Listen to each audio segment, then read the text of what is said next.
The Type R sounds appropriately burly, too. The center-mounted triple exhaust Outback not only looks different, it works a neat trick, too. That odd-looking, slightly smaller pipe in the middle is a resonator, which allowed Honda to tune the exhaust note to its deep, throaty song.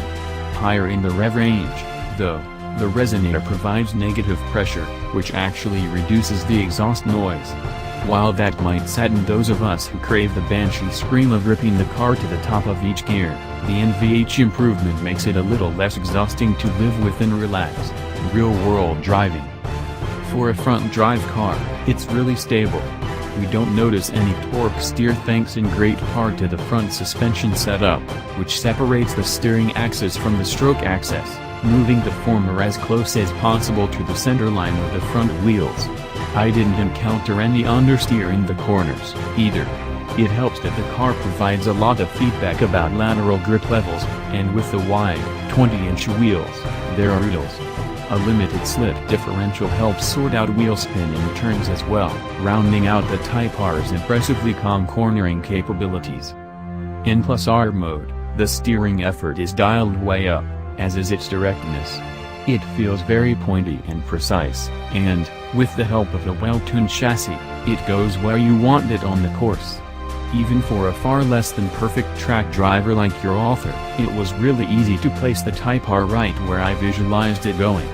Variable ratio steering means it's easy to keep it stable at high speeds, and its track precision translates to easy lane placement in real-world driving, which we got to experience after finishing up our session at Icon.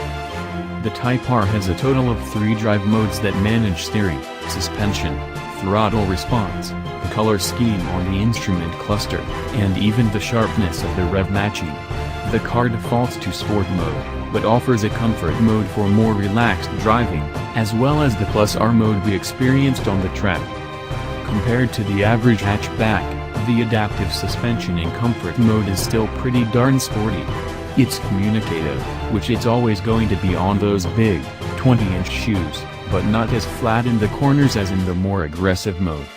Sport mode provides good stability through the suspension when turning, and gives a lot more sense of what the road surface is like, particularly the smaller undulations.